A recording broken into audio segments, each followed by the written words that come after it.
오늘 우리에게 주신 하나님의 말씀은 신약성경 골로새서 4장입니다. 골로새서 4장 2절에서 6절의 말씀입니다. 신약성경 328쪽에 있습니다. 골로새서 4장 2절에서 6절의 말씀입니다. 이것은 하나님의 말씀입니다. 이제 하나님의 말씀을 경청하겠습니다. 기도를 계속하고 기도에 감사함으로 깨어 있어라. 또한 우리를 위하여 기도하되 하나님이 전도할 문을 우리에게 열어주사 그리스도의 비밀을 말하게 하시기를 구하라. 내가 이 일 때문에 매임을 당하였노라. 그리하면 내가 마땅히 할 말로서 이 비밀을 나타내지라. 외인에게 대해서는 지혜로 행하여 세월을 아끼라. 너희 말을 항상 은혜 가운데서 소금으로 맛을 냄과 같이 하라. 그리하면 각 사람에게 마땅히 대답할 것을 알리라. 아멘. 이 말씀으로 우리에게 은혜 주실 줄 믿습니다. 할렐루야. 오늘 방금 골로새서 말씀을 읽었습니다. 이 골로새서는 우리 빌립보서, 에베소서, 또 빌레몬서와 함께 옥중서신이라 그렇게 부릅니다. 바울 사도가 감옥에 갇혀 있으면서 전한 하나님의 말씀이라 그런 뜻입니다. 감옥 생활이 어땠을까? 저는 한 번도 들어가 보질 않아서 잘 모르겠지만 우리가 드라마나 혹은 영화를 보면서 우리는 알고 있는 바를 생각해 보면 감옥 생활은 자유롭지 못하고 잠자리, 먹을 것, 입을 것 모든 것이 다 불편하고 힘들고 고통스러운 그런 상황일 것입니다. 그래서 누구든지 그 감옥에 있으면 속히 감옥에서 나오고 싶은 것이 그곳에 갇힌 모든 사람들의 열망이고 우선순위일 것입니다.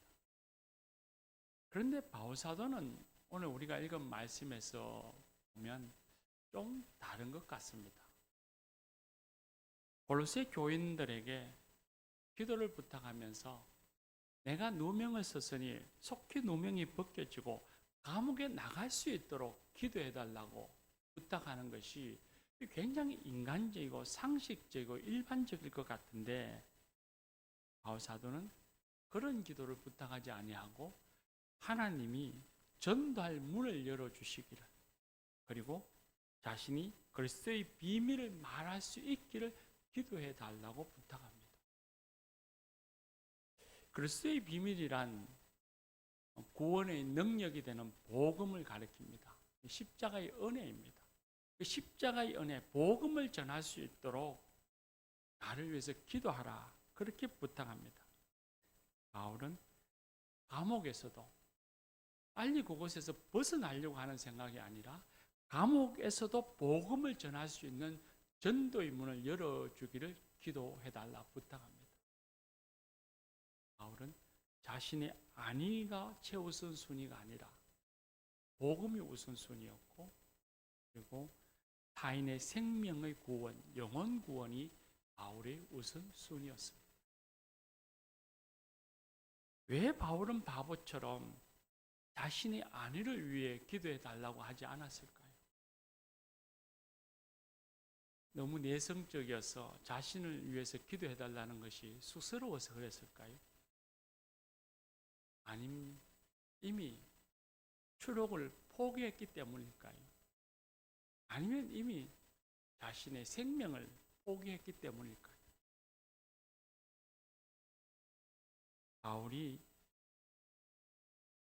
전도의 문을 열어주기를 기도해달라고 하는 이유는 하나님께 받은 사명 때문입니다.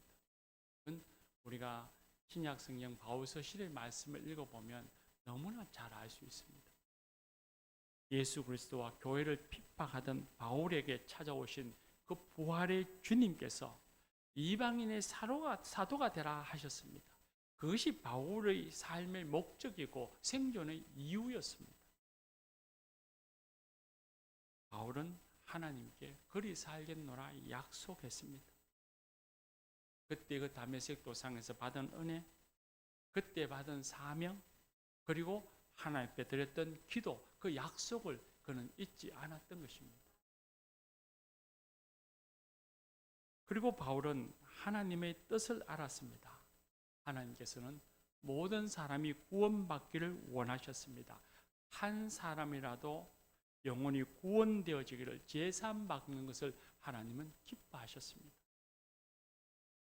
누가복음 15장에 보면 이런 양 비유에서 예수님께서 죄인 한 사람이 회개하면 회개할 것이 없는 의인 99명이 주는 기쁨보다 더하다고 했습니다.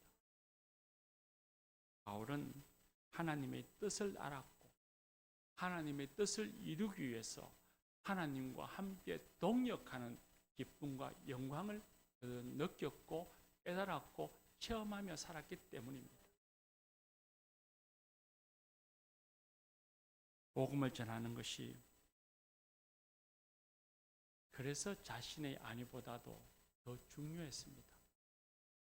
복음을 전하지 않으면 자신의 삶 자체가 무의미하다고 여겼고 자신의 안위를 돌보는 것은 하나님의 뜻을 외면하고 포기하며 사는 삶이니 그 삶이 비참한 생존이라는 것을 깨달았기 때문입니다. 교우 여러분, 우리는 어떻습니까? 저와 여러분은 어떻습니까? 예수님께서 부활 승천하시면서 제자들에게 세상 끝날까지 그리고 온 천하에 다니며 만민에게 복음을 전하라 말씀하셨습니다. 시간도 공간도 사람도 가리지 말고 복음을 전하라고 명령하셨습니다. 그건 단지 12명의 제자들에게만 주신 명령이 아니었습니다. 그 명령은 모든 시대를 살아가는 모든 그리스도인들에게 주시는 하나님의 명령이었고 사명이었습니다. 그러니 오늘을 사는 저와 여러분에게도 주신 사명이며 삶의 목적이고 이유입니다. 그래서 모든 시대의 그리스도인들은 받은 은혜를 가슴에 담고 세상을 향해 복음을 전했고 그리고 오늘날 교회가 이만큼 부흥하고 전 세계에 예수 믿는 사람이 이만큼 수십억이 되는 이유인 겁니다. 또 여러분, 우리 모두가 제3의 은혜를 받는 순간 하나님의 자녀라고 하는 구원함을 받는 그 순간 하나님을 아버지라고 부르는 그 순간부터 복음을 전하라는 사명을 부여받은 사람입니다. 그리고 그 사명을 받는 그 순간부터 그건 따로 말하지 않아도 그 은혜 가운데 하나님과 나와의 약속이 이루어지는 겁니다. 이스라엘 백성을 보면 너무나 분명하게 알 수 있습니다.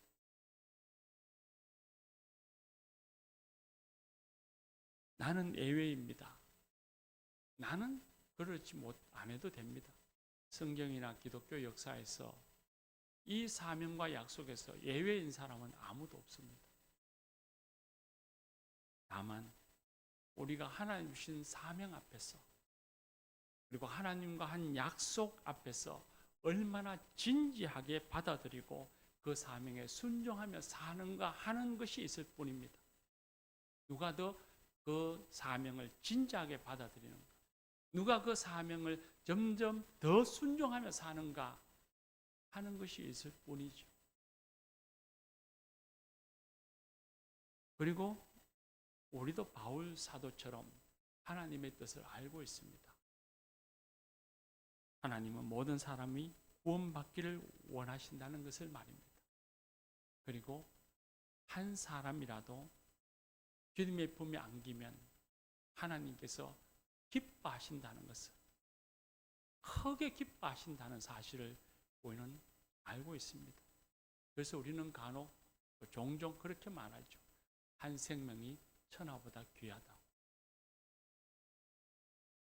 교우 여러분, 우리에게 주신 사명도 알고 하나님의 뜻도 아는데 그럼 전 세계를 향해서 복음을 전하지 못하더라도 내가 살아가는 삶의 자리에서는 주님의 복음, 그 은혜의 십자가는 전하며 살아야 하지 않겠습니까? 알면서도 행하지 않는다면 죄가 아니겠습니까?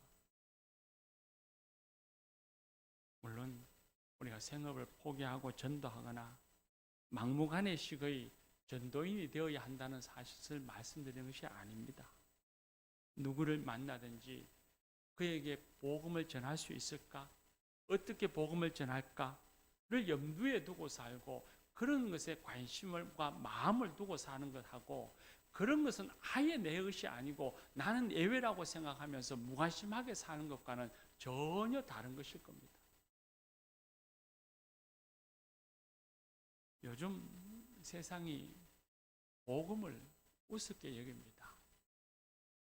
우리를 죄에서 구원하신 그 능력이 되는 복음을 별로 중요하게 여기지도 않고 관심도 없고 복음, 예수, 진리 뭐 그런 것에 대해서 그렇게 깊이 고찰하거나 성찰하는 그런 시대는 아니죠.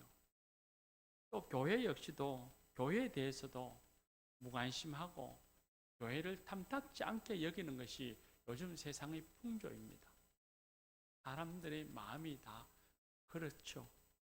그런데 예수님을 만나서 구원의 확신을 가진 그리스도인들, 교인들조차도 복음에 대해서 자랑스러워하지 않는다는 것입니다. 그게 가슴이 아픕니다. 교회를 부끄러워하고 복음을 부끄러워하고 자신의 신앙을 굳이 드러내지 않으려고 합니다. 교회 다녔습니까? 몰랐는데요. 예. 묻지 않아서 굳이 말하지 않았습니다. 우린 그러고 살고 있는 것 아닐까 생각해 봅니다. 예수님이 말씀하시기를 누구든지 나와 내 말을 부끄러워하면 인자도 자기와 아버지와 거룩한 천사들의 영광으로 올 때에 나도 그를 부끄러워하리라 하셨습니다. 주변의 사람들이 교회를 탐탁지 않게 여기고 복음을 우습게 여기더라도 우리는 전심으로 나를 죄에서 구원해 주신 그 복음을 자랑스러워하고 기뻐하고 그리고 그 복음을 전하는 일을 멈추지 말아야 할 것입니다. 한 생명을 구원코자 하시는 하나님의 일에 참여하는 것이 우리의 기쁨이고 우리의 자랑이고 영광인 줄 믿습니다.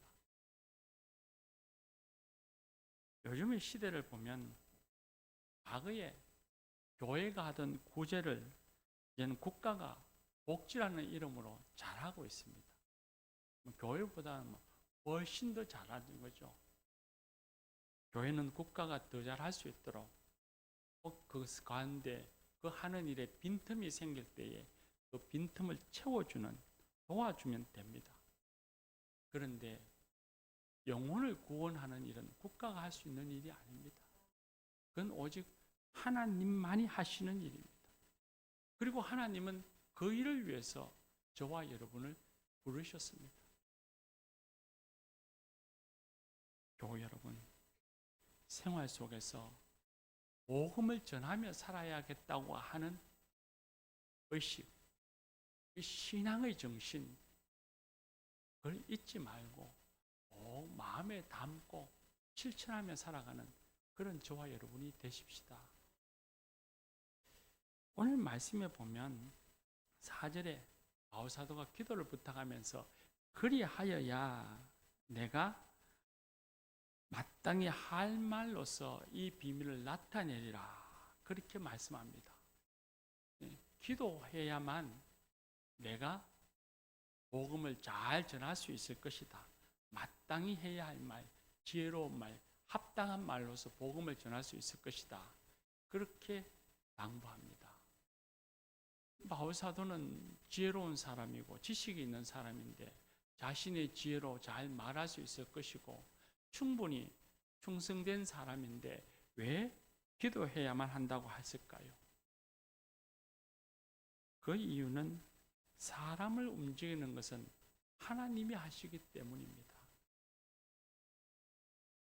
아무리 감동을 줄 만한 멋진 말을 하더라도 그 말 속에 성령의 능력이 역사하시지 않으면 그 말은 그저 듣기 좋은 말, 이치에 합당한 말, 뭐 그런 정도이지 상대의 마음을 움직일 수 없습니다.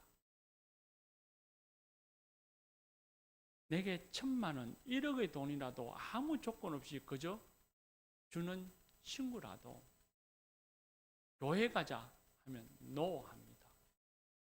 예수 믿자, 교회 가자 하면 한 걸음도 옮기지 않는 것이 이 신앙의 문제, 영적인 문제입니다. 사탄이 마음을 꽉 붙잡고 있기 때문입니다. 그러니 기도해야 합니다. 성령님께서 역사해 주시기를 기도해야 합니다. 예전에 한번 제 어머님 말씀을 드린 것 같은데, 제 어머님이 평생 전도에서 등록하신 분이 164명, 어린이 전도를 600명이 넘게 했습니다. 주일날 되면 아이들 손을 잡고 10명 가까운 손을 잡고 교회로 우르르 달려가시던 모습이 아직도 제 눈에 선합니다. 그런데 우리 어머님은 초등학교도 못 나왔습니다. 그리고 가정 형편이 어려울 때는 삭바느질 하시면서 온갖 굳은 일을 하시면서 가게에 힘을 보태신 분입니다. 배움도 돈도 없는 분이시죠. 그런데 어떻게 그런 분이 그렇게 많은 사람을 전도할 수 있었을까요? 매일 새벽마다 전도할 사람을 위해서 기도하고 또 전도한 사람을 기억하며 기도했습니다. 그 기도 속에 열정이 생겼고 기도 속에 지혜가 생겼고 기도 속에 하나님이 역사하신 겁니다. 하나님이 일하신 겁니다. 우리도 전도를 위해서 기도해야 합니다. 한 생명의 마음을 움직이기 위해선 우리의 언어로 되는 것이 아니니 기도해야 합니다. 하나님의 도우심을 구해야 합니다. 나 혼자만 기도할 것이 아니라 우리가 함께 기도해야 합니다. 그래서 마을에서 우리가 마을 모임에서 서로 기도해야 합니다.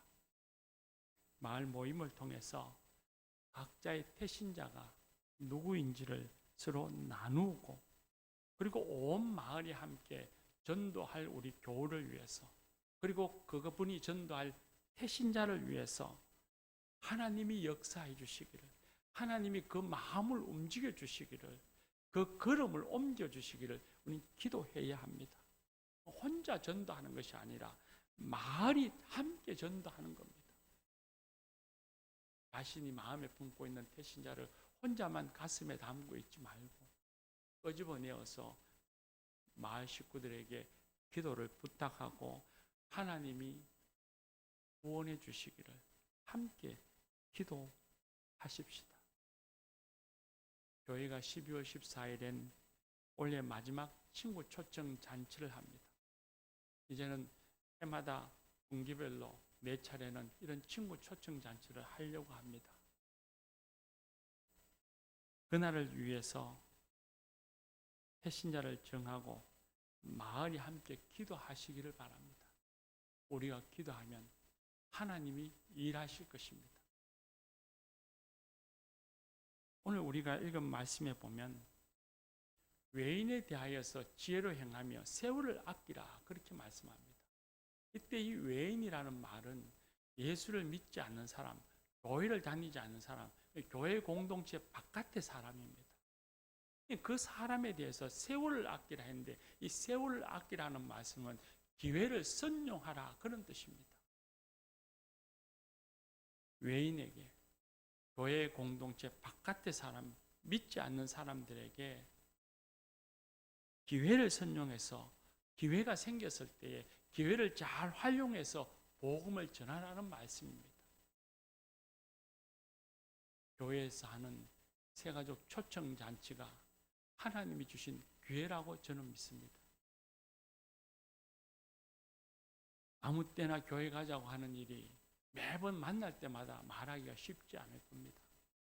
그러나 평소에 만났을 때에 동물을 만나고 가족을 만났을 때에 내가 좋아하는 예수님을 너도 믿었으면 좋겠다. 그렇게 말을 해 두었으니 이 친구 초청 잔치에 우리 교회가 초청 잔치를 하고 있으니 우리 교회 한번 가자. 이 초청 잔치에 아무 말 하지 말고 나와 교회에 가자 하면서 교회 친구 초청 잔치를 빌미로 해서 교회로 주님에게로 인도해 올 수 있는 기회가 되는 것입니다. 그리고 오늘 말씀에 보면 믿지 않는 이에게 소금으로 맛을 냄과 같이 말을 하라 하셨고 각 사람에게 마땅히 대답할 것을 알리라고 하셨는데 우리 스스로가 배신자에게 예수님을 왜 믿어야 하는지, 예수님이 누군지, 교회가 무엇인지, 신앙이 어떤 것인지 그걸 구구절절히 설명하는 일이 쉽지 않습니다. 그러나 교회로 초청해 오면 그 대답 알려줄 마땅히 할 말을 목사가 다 대신해 줄 것이니 이 기회가 이 친구 초청 잔치가 우리에게 주신 하나님의 기회이고 이 기회를 우리가 선용하는 것이 하나님의 뜻인 겁니다. 교우 여러분, 전도는 하나님이 우리에게 주신 사명입니다. 주어진 이 기회를 잘 선용하여 복음을 전하십시다. 우리가 복음을 전하는 이 복음 전함, 우리가 전하는 이 복음을 통해서 하나님께서는 우리가 미처 깨닫지도 상상하지도 못하는 정말 큰 일을 이루어 가시리라 그리 믿습니다. 미국의 유명한 부흥사요 설교가인 무디는 어느 날 한 신사가 자신을 전도한 일을 이렇게 회상했습니다. 그날 한 청년이 내게 와서 예수님을 믿으라고 말했어요. 나는 그를 비웃었지만 그의 진심이 마음에 남았습니다. 그 무디에게 복음을 전한 청년의 이름은 에드원드 킴몰이었습니다. 그는 단지 자기 반 학생들에게 예수님을 전했을 뿐이지만 그 제자 가운데의 한 사람이 무디였습니다. 그리고 무디는 예수님을 믿었고 뛰어난 설교가요 부흥사가 되어서 복음을 전했고 무디의 설교로 감동을 받은 윌버 체퍼만은 예수를 믿었고 그리고 그는 신학자가 되었고 그 신학자가 또한 복음을 전하니 유명한 야구 선수였던 빌리 선데이가 예수를 믿고 간정 집회하는 가운데 그의 집회에서 빌리 그레함이 예수를 믿습니다. 그리고 빌리 그레함이 이 한국에 와서 수십만의 사람들을 복음을 전하고 한국 교회가 부흥하는 역사가 일어났습니다. 사랑하는 교우 여러분, 하나님의 일에 참여하는 우리의 열정으로 하나님이 얼마나 큰 일을 하실지 우리는 다 알지 못합니다. 그 크고 놀라운 일에 참여하는 저와 여러분이 되십시다.